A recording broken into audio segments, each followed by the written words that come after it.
Guys, make sure we're not live yet. We're not live. Welcome to another edition of Uptown Radio. I'm your host, Cecilia Blotto. And I'm Christina Makaya. Today on the show, do voters really care about sexual misconduct accusations against politicians? And do they really influence the way people vote? So people will say, I support Me Too. I don't think the allegations against Cuomo are legitimate. Whole Foods is starting to open new branches throughout the city. The first one opens in the Upper East Side. But there are fears they will take business away from local grocery stores. Some loyal customers say they won't be switching alliances. I'm here probably 12 times a day. Really? Not 12 times a day, but certainly 10 times a week. And the new Broadway show, Suffs, tells the story of the suffrage movement and how American women got the vote.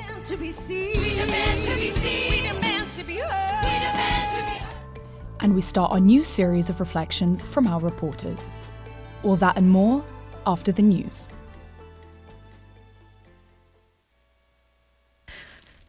Live from NPR News in Washington, I'm Lakshmi Singh. 15 states and the District of Columbia are joining the Department of Justice in suing Apple. They accuse the tech behemoth of stifling competition by blocking smaller rivals from accessing iPhone hardware and software. Attorney General Merrick Garland announced the DOJ's suit today. Over the last 2 decades, Apple has become one of the most valuable public companies in the world. Today, its net income exceeds the individual gross domestic product of more than 100 countries. That is in large part due to the success of the iPhone, Apple's signature smartphone product. Apple argues its restrictions protect privacy and security. Details of a $1.2 trillion package to keep the rest of the federal government funded are out. And now Congress has until the end of Friday to vote on it. House Speaker Mike Johnson says he plans to invite Israeli Prime Minister Benjamin Netanyahu to address Congress. NPR's Deirdre Walsh reports the move highlights a growing partisan divide over Israel's war in Gaza. Speaker Johnson told CNBC he plans to invite Netanyahu to speak to Congress. Invitations to foreign leaders are usually issued jointly by the House Speaker and Senate Majority Leader.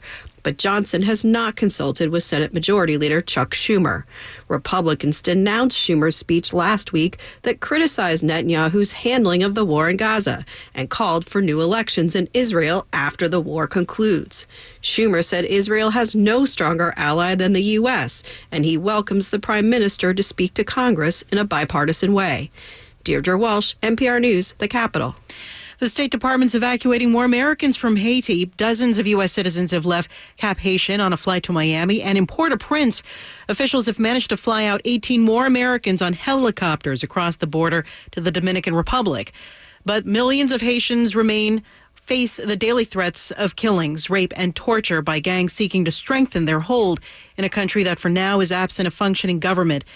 NPR's Zeta Peralta reports one prominent figure, a former cop turned gang leader named Jimmy Jerzy, remains at the forefront of the violence. He has basically struck a deal with gangs who used to fight each other to now start working together, to start attacking strategic places in Haiti with one thing in mind, which is to topple the government. And in some ways, to gain a seat at the table of this government in Haiti. NPR's Ada Peralta, who recently returned to Mexico City from Haiti.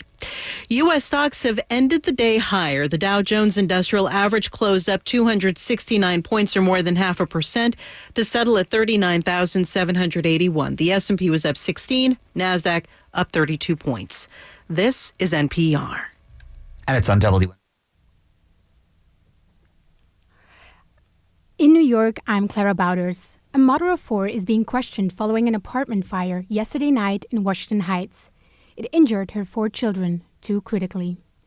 Officials say fire broke out in a women's 5th-floor apartment just before 11 p.m. An 8-year-old ran to neighbors for help. Another neighbor told ABC7 the mother wasn't home when the fire started. She went down to buy milk, and the little girl, she went and asked the neighbor for help. She grabbed the oldest one, but she couldn't reach the youngest one because the fire was already in the living room. The 2 children in critical condition are 1 and 2 years old. Manhattan's largest school board district has voted in favor of a resolution which could bar transgender girls from playing on girls' teams in public school sports. The decision is non-binding. Instead, it demands the city's Department of Education hold a public review of its current policy. Since 2019, New York City's public school students have been permitted to play sports in accordance with their gender identity and not the student's biological sex. But now, the school board representing District 2, including Greenwich Village, Soho, Little Italy, and Chinatown, has voted in favor of the resolution. The audience was filled with people against the vote. Parents and members took to the stage to comment, with New York City Council member Eric Butcher by their side. The 36-year-old man involved in the subway shooting last week, where he was shot 4 times with his own gun, is facing charges for criminal possession of a weapon. He's currently hospitalized at New York Presbyterian Brooklyn Methodist Hospital in critical but stable condition. The shooter, however, won't face charges as there's evidence suggesting he acted in self-defense. And the first cherry blossoms are blooming at Brooklyn's Botanic Gardens. We'll have more on those later on today's show.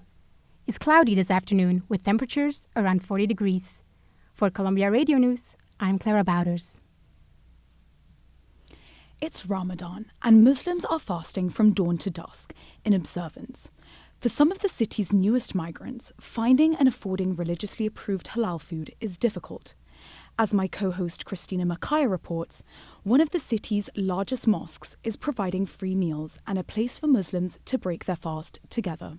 New York City's Islamic Cultural Center takes up a whole block on 3rd Avenue between 96th and 97th Streets. It's after evening prayers and hundreds of people are lining up to pick up the meal that breaks their daily fast. Waiting in line are men, most of them migrants, who rely on the center for free halal food every day for the holy month. And according to Mohammed, one of the center's volunteers, warm bowls of rice and beef are on tonight's menu. It's for everyone. Whoever is coming, we are distributing food. Every day, in every Ramadan. Mohammed says Ramadan is more than just fasting. Being observant includes caring for others, including feeding them. It's not just not eating the whole day, it's spending more time with God. Like when we finish this work, we go to the mosque and pray to the God. Luckily, the mosque is just a few feet away from the ICC, which makes picking up meals a lot easier for those coming out of prayer. The mosque is one of 6 around the city, working with city officials and organizations like Islamic Relief USA, helping Muslims struggle from food insecurity take part in the holiday. Meha Sayed, who advises Islamic Relief USA's CEO, says, I know that we have increased the number of meals we're serving in New York City during this Ramadan, and that's due to the fact that, 1 in 4 adults in New York City experience food insecurity. Since last year's Ramadan, Islamic Relief USA says the number of meals it's providing is up 30%. And according to Meha, procuring halal food is not cheap. Although it may be accessible, it is not always affordable. But in an effort to hold the holiday's focus on community and charity, ensuring people are receiving quality halal meals is the organization's priority. It's just a pillar of our faith to ensure that these meals are not only healthy and warm and fresh, but also halal, because we are doing things to the highest quality and providing anyone who might be breaking their fast with dignity and respect. Behind the line of men picking up boxes of food to go, there's a small room where women are sitting down to eat. There are 4 or 5 long tables, and women of all ages are taking their seats. Some kids are running around in the background. Ashley Resto from Puerto Rico says she didn't grow up observing Ramadan. Today's like my first day coming down here to try the food, and because my friend came with me. So doing it here, it just feels more special, and I just love it because it's a whole community here. Like you just get to know new people, and it just makes you feel so like wholesome and like get to know everyone. It's nice. Like Ashley, Hadija Fajri comes to the ICC to break her fast. And she's also been volunteering, helping to distribute food at mosques around the city. Last year, I was here volunteering last year. There was not a huge line like that. It was more, just people coming and getting their iftar, like the taxi drivers and all of that. They will come and stop and get their iftar, do their prayer and leave. But this year is different. With more people to feed, places like the ICC have become more critical. For people interested in volunteering or picking up a box of food, Call 311 and ask about iftar on the go. Christina Makaya, Uptown Radio News. The grocery store giant Whole Foods is set to open some new locations, but they're small. These new stores will be just a quarter or half the size of a typical Whole Foods. As Clara Bowders reports, this could threaten many of the city's small upscale grocery stores.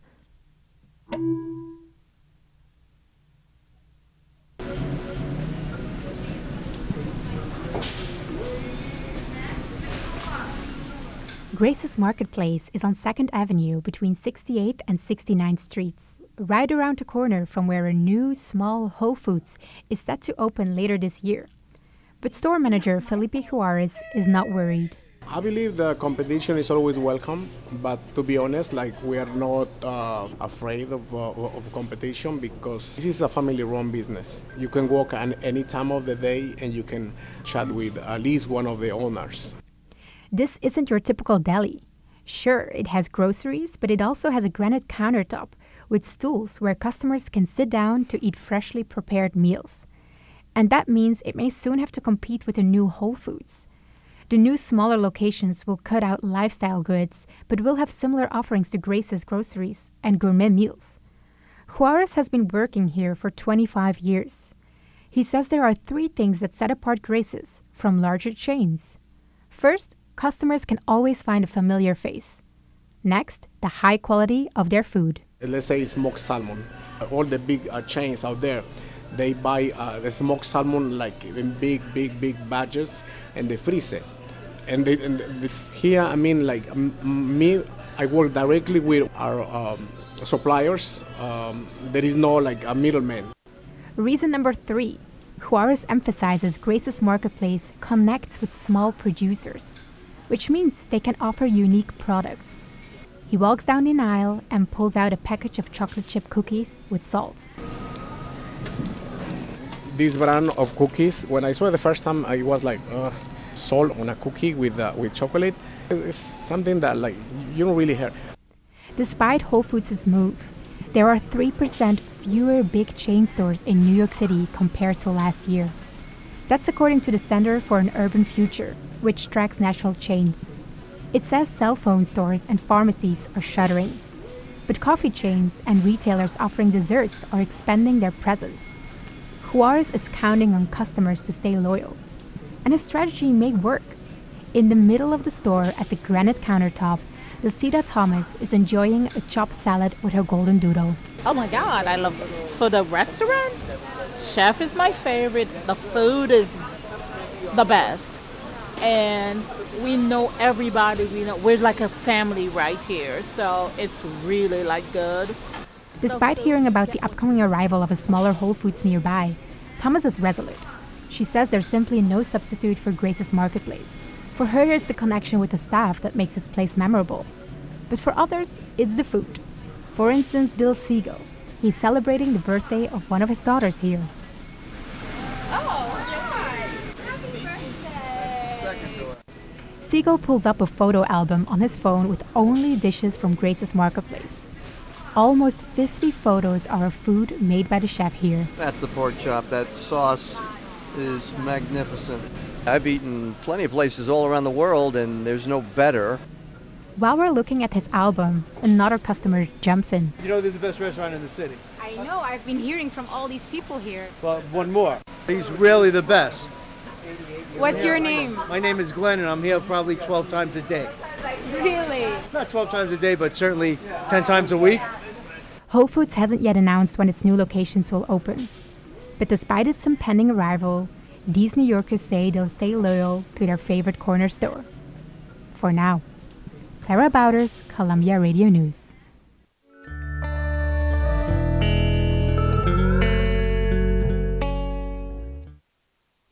One of the bus companies the city sued over 2 months ago has agreed to comply by halting the transfer of migrants to New York. Texan Roadrunner Charters is one of the 17 bus companies that Mayor Adams sued in January in an attempt to halt the influx of hundreds of thousands of migrants from the southern border. I spoke with James Fukuda from the League of United Latin American Citizens to ask him what the lawsuit means for migrants already in New York. So the probably non-politically correct answer is this might actually be a benefit to the people who are already in New York because it means New York has fewer people to spread fixed amount of resources over. And we'd have an upper limit on the number of people that we have to try to find permanent housing for and engage their children in school and so on and so forth. But is this lawsuit really the best solution to this situation? As in, is one company deciding to comply with this lawsuit enough to stop the migrant influx, which seems to be the aim of Mayor Adams? No, because it just means the other bus companies will run an extra bus per day and pick up the slack. So do you think the migrants who were supposed to come to New York will still be able to come, or are they going to stay in Texas? In fairness to Texas, I'm sympathetic to them. We don't know when these people are coming, what kind of problems they have when they get here, and we're expected to pay for everything. But Abbott, the governor of Texas, has just found the most evil, inhumane way to deal with it that he could. And looking forward, how do you hope the federal government is going to respond to this? Not a popular answer, but we can get the middle of the country involved in this too. The Department of Defense has a number of closed military bases that have barracks. Not that I would wish that on anyone, but at least temporarily, while a more humane package is put together to deal with their particular situations and help them get adjudicated one way or the other, to be admitted, get working papers, or ultimately to be sent back. Thank you so much, James. You're welcome. This morning, the City Council debated the 2025 budget for health, mental health, disability, and addiction. An hour before the hearing, protesters gathered on Chambers Street to rally against what they say is the criminalization of mental health. Julia Leo was there. From the age of 17 until her early 40s, Helen Skipper says she cycled in and out of jail. From Rikers Island to upstate jails. Every year I was locked up or getting released. But every year I came in with unchecked mental illness, with substance abuse problems. I was never given treatment. I was never given support. Skip says she was an addict who sold drugs. And because she didn't get the support she needed, she continued to break the law and to get arrested. Mental illness, behavioral health as a whole, has always been criminalized. Instead of providing us treatment and support, they throw us up under the jail. Today, Skip is joined by a crowd of dozens rallying outside City Hall. They are asking the city to invest in community support for people with mental illnesses, rather than spending money on more beds for jails. Jay Edidin is with the Women's Community Justice Association. He says the city's justice system is broken, and women are the most impacted. So this is happening at a time when the incarceration of women is increasing at double the rate of the incarceration of men, where it's just taken off exponentially over the last decade. Nationwide, 70% of women involved in the criminal legal system have mental health diagnoses. At Rikers Island, that's actually 80%. As an alternative to incarceration, Edidin would like to see more programs offering peer support. Skip agrees. She's working toward a PhD in criminology. Peer support is an evidence-based practice. It has been empirically researched to work. Use us. Allow us to have a seat at the table. Your recidivism problems and carceral problems of those with behavioral health would be mitigated.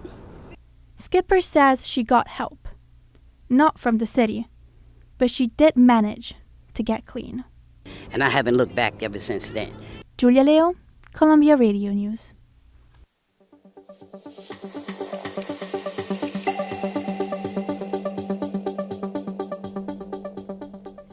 It's cherry blossom season, and as in recent years, the trees have been blooming earlier, and their peak is less predictable. Claire Davenport went to Brooklyn Botanic Gardens to learn more about these early bloomers. It's a chilly and windy morning, a little over 30 degrees. But that hasn't stopped visitors to the Brooklyn Botanic Garden. Last week, the garden reported its first bloom, and flower enthusiasts wander over for a photo in front of the blush-colored trees. I spoke with Maggie Liu, who lives in the neighborhood. She came to beat the crowds. Yeah, it's nice, especially on a kind of random weekday morning when there's not as many people here. Like on the weekends, it gets pretty crowded, so it's nice and peaceful right now. It's kind of fun just seeing, like the early bloomers. Yesterday was the first full day of spring, and for many New Yorkers, the cherry tree blossoms are a sign that the seasons are changing. Spring felt like it should have come earlier this year, but it's still pretty chilly. We're at the end of March, so I'm hoping, like once they kind of start coming up in full bloom, it'll really mean, okay, like the bad weather's over. Lou isn't alone. According to Shauna Moore, the director of horticulture at the Brooklyn Botanic Garden, cherry blossoms have been an important marker of the seasons changing since the garden opened. The cherry tree and the cherry esplanade, just really kind of our trademark plant. I think we've had cherry blossoms here since the beginning of the garden. Each tree only flowers for a week or so, and there's no moment when all are blooming at once.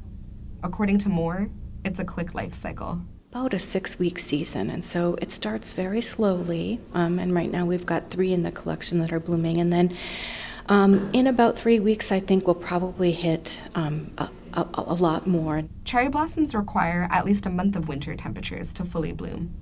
And other environmental factors can also impact their ability to thrive.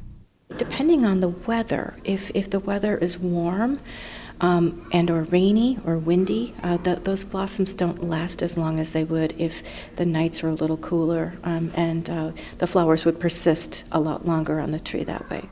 Bloom calendars posted in the garden's visitors center still name April and May as peak bloom seasons for the cherry trees. But as the winter season in New York becomes shorter and shorter, this poster is becoming outdated. For example, last week, temperatures jumped to the low 70s, atypical for this time of year. Our winters are milder. We're warming. We all know that, and the climate is changing. So everything is shifting, and we're seeing that with Mother Nature here too in the garden. I asked Moore if rising temperatures could mean that one day cherry blossoms would stop flowering in Brooklyn. I don't think so. I think cherry blossoms are pretty resilient, and I think that would be very sad, wouldn't it? Indeed, it would be sad. Claire Davenport, Columbia Radio News.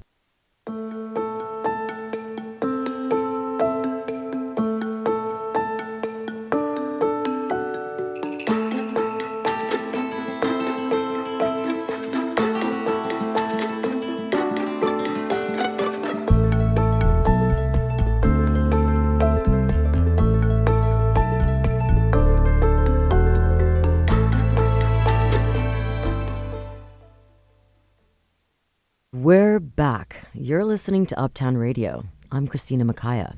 And I'm Cecilia Blotto. Coming up in the show, a minimum wage has been introduced for food delivery app drivers, but some are finding it difficult to understand their pay. And Princess Peach, remember her from Super Mario? For the first time ever, she's going to be the hero of her own story, without those pesky Italian plumbers. But first, these headlines. In New York, I'm Samuel Eli Shepard. Reddit's first day as a publicly traded company was, as Redditors say, an upvote. The IPO was priced at $34 and it opened on the New York Stock Exchange at $47. Reddit's debut may prove a challenge to the company, which has been experiencing losses in recent years. But some active users fear that Reddit's cash grab will threaten beloved aspects of the site. The Justice Department and 16 states are suing Apple for maintaining a monopoly over the smartphone market. Here's Attorney General Merrick Garland this morning.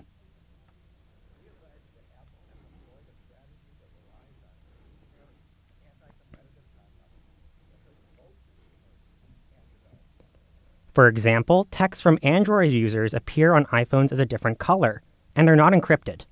The DOJ says that these tactics are both unethical and break federal antitrust laws. Former President Donald Trump is facing yet another hurdle in trying to raise nearly $500 million in bond money. New York Attorney General Letitia James is ramping up plans to seize Trump's property, including a mansion north of Manhattan. Trump has until March 25th to come up with the money. For the first time since the Israel-Hamas war began on October 7th, the U.S. has circulated a draft of a UN resolution calling for a ceasefire in Gaza. The draft calls for immediate ceasefire tied to the release of hostages in Gaza. This is a significant change of tone in the Biden administration's policy, which has repeatedly vetoed UN ceasefire resolutions. The Israeli incursion into Gaza since October 7th has caused an ongoing humanitarian crisis in the region. Yesterday, the UN declared an imminent famine in Gaza. The ceasefire talks come as Israel prepares for invasion into Rafah, a southern city in Gaza in which over 1 million Palestinian civilians are sheltering after fleeing the north, as well as Hamas militants. Doctors at Massachusetts General Hospital today have successfully completed the first transfer of a genetically modified pig kidney into a living human patient. This could be a solution to the national organ shortage crisis. The demand for organs in the U.S. is more than double the supply, according to the Organ Procurement and Transplantation Network. This is the third time an organ from a pig has been transplanted into a living human. The first two patients, both heart recipients, died weeks after the procedure. The 62-year-old man who received a kidney was discharged from the hospital today. And, get a grip, the NCAA Wrestling Championships start today. The first round of 36 wrestlers began at noon, and national finals are Saturday at 7. For Columbia Radio News, I'm Samuel Eli Shepherd. Earlier this week, a former colleague of Mayor Eric Adams accused him of sexually assaulting her in 1993 when he was on the police force. When it comes to next year's mayoral race, Adams' two likely opponents, Scott Stringer and former Governor Andrew Cuomo, have faced similar accusations in the past. But is there a difference between how tolerant Democrats and Republicans are towards politicians accused of sexual assault? Dean Condileo reports. Claims of sexual misconduct against politicians are nothing new. If you're a Republican, or at least the former president, it seems like voters are quick to forgive these days. It seems like no matter what Donald Trump does, his voters will support him. Samantha Magic researches gender and politics at John Jay College of Criminal Justice. Whereas Democrats, I think, tend to take sexual misconduct allegations a bit more seriously. Doesn't mean that there aren't allegations. I mean, this Democratic race in New York City shows that Democrats are equally capable of sexual misconduct, at least allegedly. A former police colleague of Adams has accused him of demanding oral sex in exchange for his help at work. And this could mean problems for Adams. According to a 2022 Pew Research survey, Democrats are roughly 3 times as likely as Republicans to support Me Too.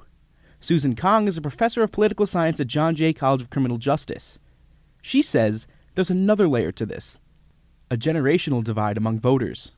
So I don't think it's actually a partisan line at all, because there's a lot of people out there, Democrats and Republicans, who find the cultural changes around workplace norms to be like happening too fast in a way that's like too harsh or too like punishing to men. Kong says just take the case of ex-Governor Andrew Cuomo. People kind of decided that they really liked and trusted Cuomo during the pandemic. That's sort of why he got his popularity, was from his daily briefings. During COVID-19, frightened Americans craved information. Cuomo became a national TV star, appearing in households across the country with the latest news on the virus. And by Thanksgiving in 2020, people were purchasing cardboard cutouts of the top half of his face, letting everyone know that he was watching the number of people in private gatherings. But then, female coworkers began to come forward with Me Too accusations against Cuomo. Kong says for a while, his tremendous popularity protected him, even among Democrats who typically support Me Too. So people will say, I support Me Too. I don't think the allegations against Cuomo are legitimate, or they'll maybe go after the attacker. So people can hold both of these positions at the same time. While Kong asserts that people can hold both positions, when we asked New Yorkers how they felt about allegations against Adams, their opposition to him was cemented. I don't know much about his sexual allegation charges. I wouldn't vote for him anyway, but now that I know that he has sexual allegation charges, it would put me in another perspective of also not voting for him. New Yorker Kyle Wilder is a Democrat that wouldn't vote for Adams regardless of the allegations.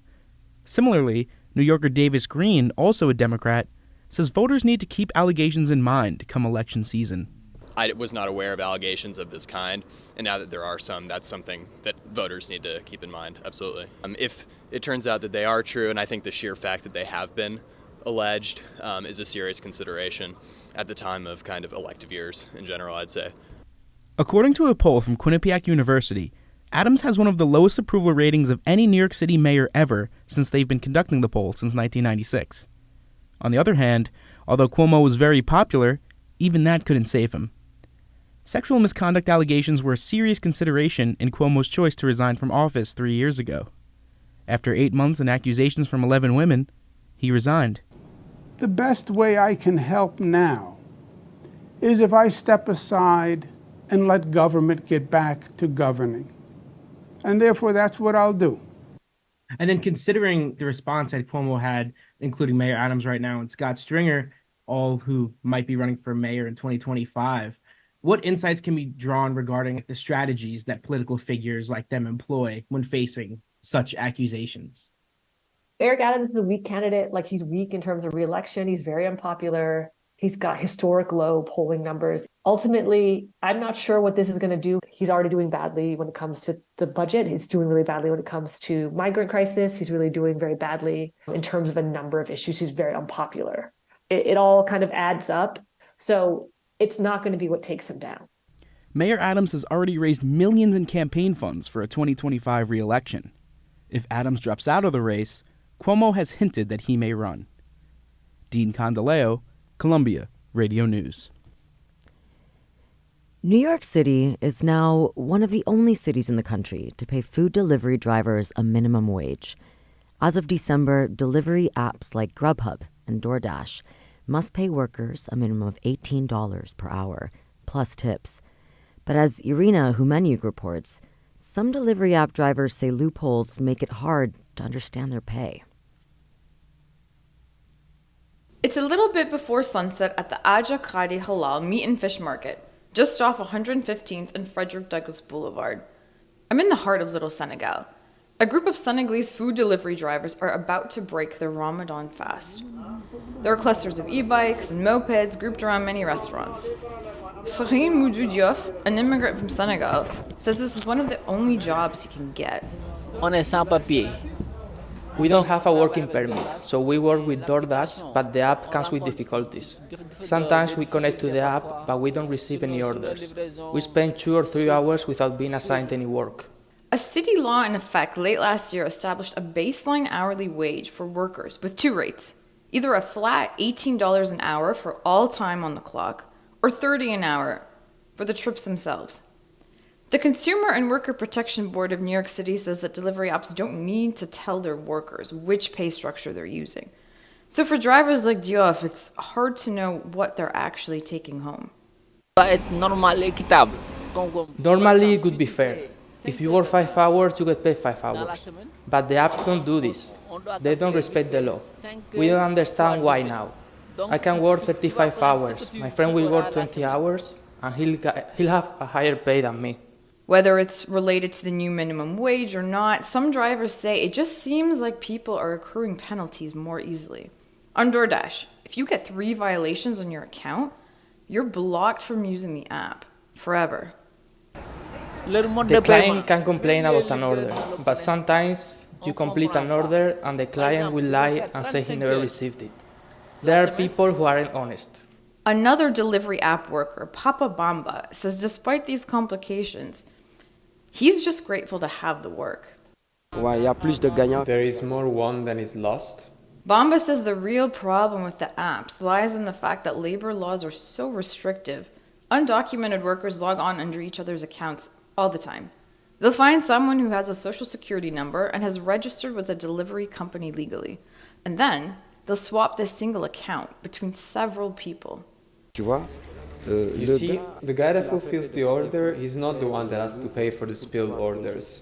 It's the one that gave the papers for the account. It's him that has to pay.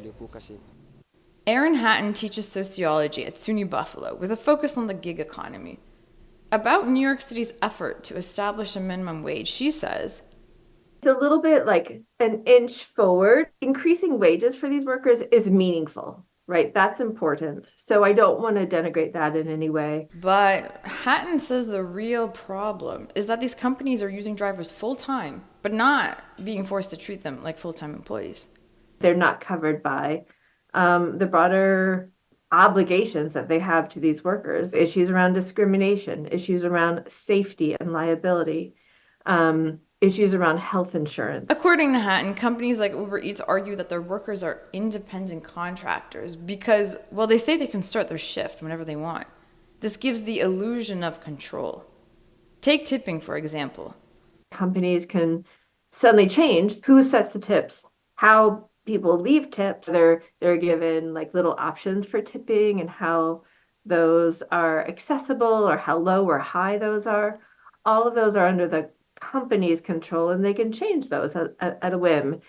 And that has very real material consequences for these workers. So while larger questions about how delivery apps classify their workers will remain, drivers in New York City will continue to figure out how the new minimum wage laws are changing their take-home pay. Irina Humaniuk, Columbia Radio News.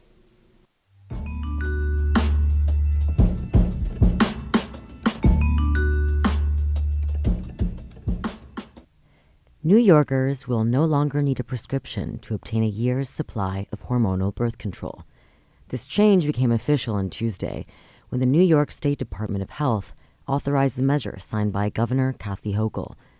I spoke to Rochelle Rodney, the director of the New York Birth Control Access Project, who helped make this happen. I asked her what the rollout means and what people interested in taking advantage of this decision should know. A patient can now walk in and pick up Opill on the shelf and buy it and walk out without having to consult with anyone. So it's just the Opill that's available without a prescription? Yes. And who can access this? What age groups? What's the age restriction? There's no age restriction for the Opill. And for parents that might be concerned about not being able to get involved in their daughter's decision to start birth control, what is something that you guys would say to them to maybe relieve some of that anxiety? So I think that is extremely important for parents to talk to their children about sexual health and to create an environment where they're comfortable coming to them to talk about sexual health related things. But I think that on top of that, it's important to recognize like the stigma that a lot of young people face with accessing contraception. So I think that we should encourage young people to make decisions like that when they feel like they need a preventative method, and that parents should support them as well. Right. And I know that the Opill is one route that women can take, but the ring and also the patch are available. So could you clarify what the pharmacist's role is then? Because it's a little bit confusing for people. Clarify that with over-the-counter, the patient can get the Opill, and then with pharmacist prescribed, a patient can either get the pill, the patch, or the ring from the pharmacist. And the governor announced that all pharmacists will be able to prescribe the pill, patch, or the ring to patients who walk into the pharmacy and consult with them without a prescription. Right. So consulting the pharmacist is optional, but at women's disposal if they have any questions or concerns. But what does this mean for the future of women in New York and also the future of contraception? And how has this step changed the scope of access within the state? So now I think that is definitely going to alleviate the 1.2 million women across New York State that do live in contraception deserts. That has been a fact that we've been working to diminish for over a year now. What's a contraception desert? So that is an area where women do not have the full range of contraception available to them. So they might be able to go a couple of miles from them and they can pick up like an IUD and the ring, but then they don't have an option to get like the patch or the pills. And moving forward, what is the mission of New York Birth Control Access Project? So right now, what we're focused on is training the next generation of reproductive justice advocates and helping them to learn about the ways that they can advocate for their reproductive rights in New York State. We're continuing to do birth control access and expanding birth control across the state in other ways as well. Well, Rochelle Rodney, Thank you so much for speaking with us today at Uptown Radio. And we really appreciate you taking the time.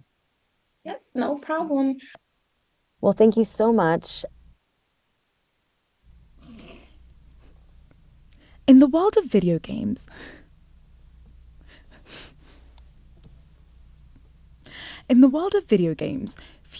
few female characters are as recognizable as Nintendo's Princess Peach.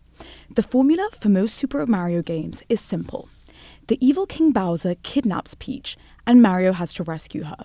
But tomorrow, for the first time in nearly 20 years, Princess Peach will be the hero of her own story. Samuel Eli Shepherd.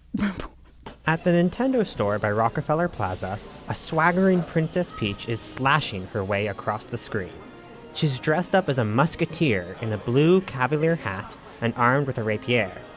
20-year-old Shreya Doranala is controlling her on the Nintendo Switch. But it's like Princess Peach, she has a lot of powers I think she uses. This one is her sword fighting, I think, and then I bet in the next other stages there'll be more. It's one of many costume changes that the Mushroom Kingdom Monarch takes in the upcoming video game Princess Peach Showtime.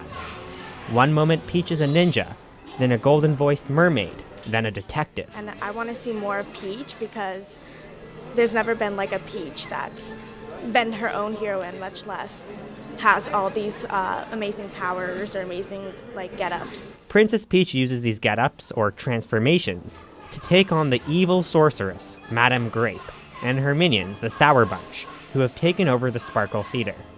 In a first for a game featuring Princess Peach, the cast is all girls, and Mario, nowhere to be found.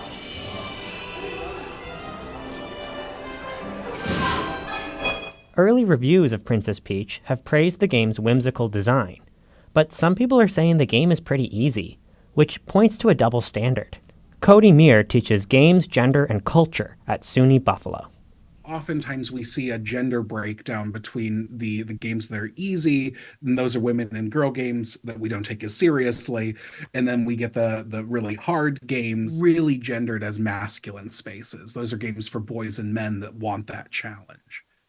Meir says that Princess Peach Showtime is a step forward for girls in gaming, albeit an imperfect one. It's not just that anymore, right? It's yes, we can be mermaids and sing and guide these sea creatures around, and we can also solve crimes, and we can also be swashbucklers. At the same time, yes, I think it does fall into some of that same distinction between the casual games for women and then the hardcore games for dudes. Despite some criticisms about its easiness, a new generation of girl gamers, like 9-year-old Paige, are excited to play the game. Who's your favorite Mario character? Princess Peach and Rosalina and Luma. Did you know that Princess Peach is getting her own video game? Yay! Finally. And boy gamers, like 9-year-old Kalel, are eager to play too. I don't know, I feel like some characters don't get their own games because they're not in the main, so I would like if Princess Peach had her own game. Princess Peach Showtime comes out tomorrow on the Nintendo Switch. No Italian plumber required. Samuel Eli Shepherd, Columbia Radio News. A new Broadway show called Suffs opened last week. Opens next week. The musical, supported by famous producers Hillary Clinton and Malala Yousafzai, tells the story of how American women got the vote. It was supposed to debut in 2020 for the 100th anniversary of American women's suffrage. Like many productions, it got delayed due to the pandemic. As our reporter Maureen Saint finds, the delay means the show's focus on women's rights is timelier than ever. At the beginning of Suffs, we are transported to a meeting of suffragists in 1913. They're planning to march on Washington and disrupt President Woodrow Wilson's inauguration. We hear activist Ida B. Wells, played by Tony Award-winning actress Nikki James. We demand to be seen. We demand to be seen. We demand to be heard. We demand to be heard. The musical itself has been in the works for some time, since producer Rachel Sussman was in middle school working on a project on the women's movement. She learned that it spanned 3 generations from the mid-19th century to 1920, but not much else. There had been about 2 paragraphs in my textbook on the American women's suffrage movement, and I thought there's got to be more to it than that.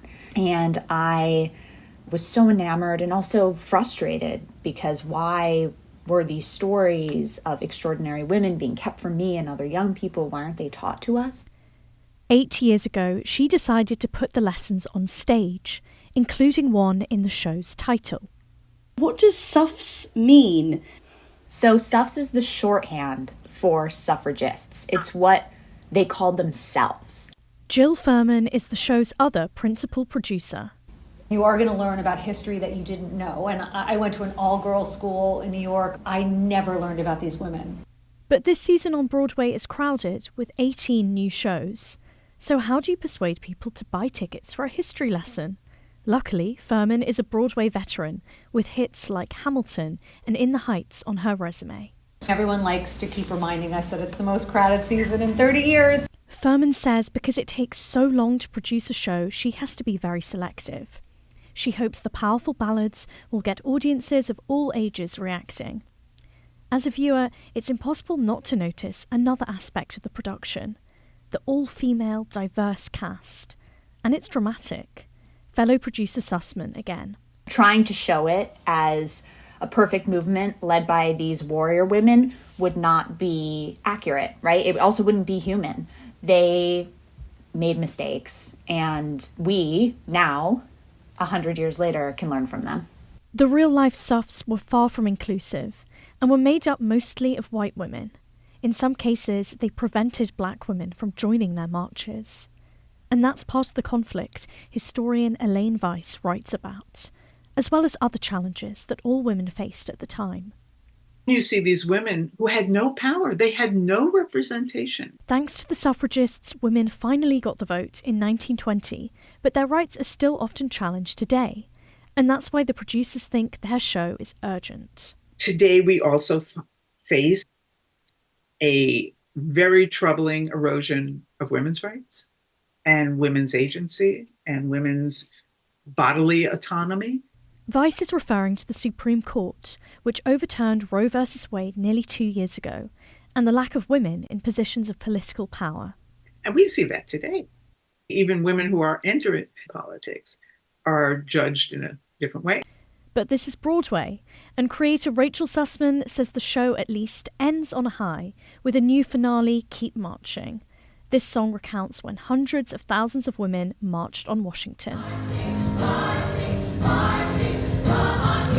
The creators hope their finale will march them all the way to a win in this year's Tony Awards.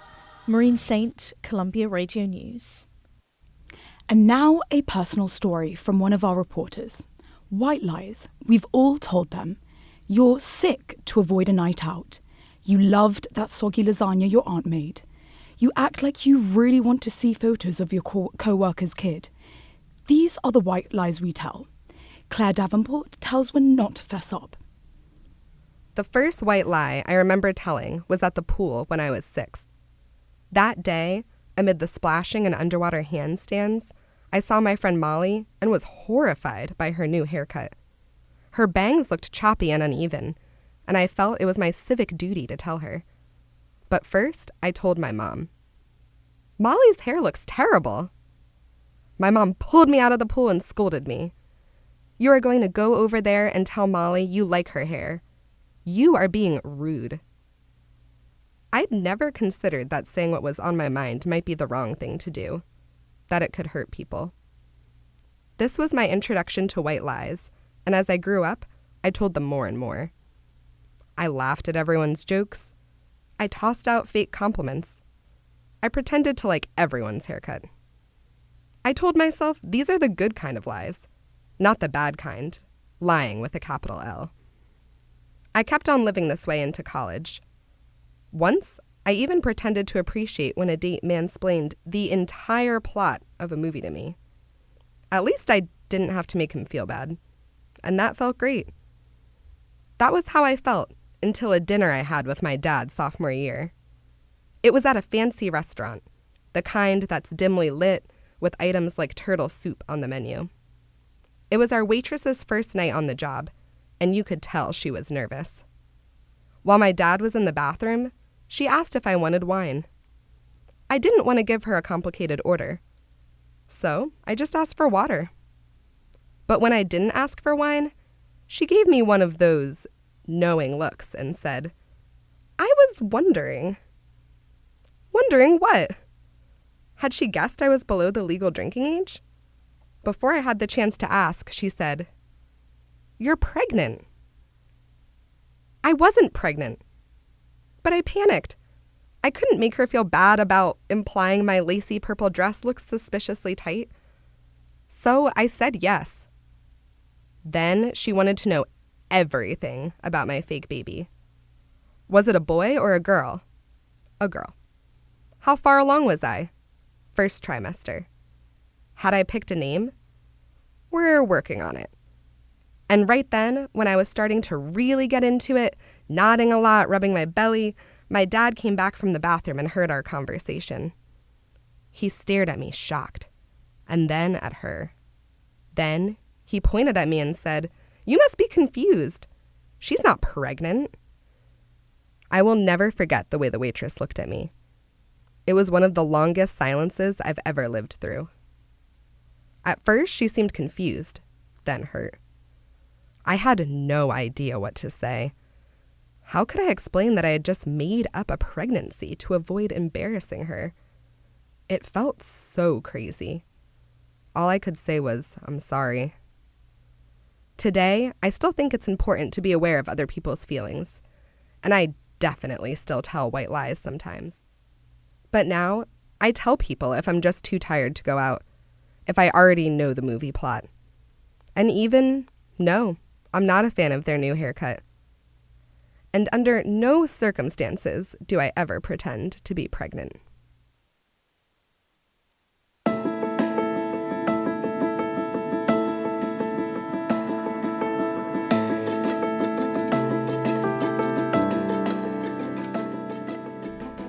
That's it for this edition of Uptown Radio. We hope you enjoyed the show. Our executive producer today was Desiree Nick Farjum. Leading our staff of reporters was senior producer Dean Condoleo, assisted by producer Irina Humaniuk. And shaping up the edition was senior editor Dominic Hall-Thomas, with the help of assistant editor Thomas Baronio. In the studio today as the director was Zoe Yee. Fahima Dagia was in charge of Soundbite. In control of webcasting and social was Maureen Saint. And working the board was Pascal Hogue. Clara Bowders and Samuel Eli Shepard delivered our local newscast. And day reporters Julia Leo and Claire Davenport brought you the latest on the ground in New York. Today's commentary was also brought to you by Claire Davenport. Our instructors Sally Herships, Kerry Donahue, and Priscilla Labi advised our staff. And we're your hosts. I'm Cecilia Blotto. And I'm Christina Makaya. Uptown Radio is live Thursdays at 4, but you can always find us at uptownradio.org. Until next time, and from all of us here in the studio, thanks for listening, and we promise, no laughter next time.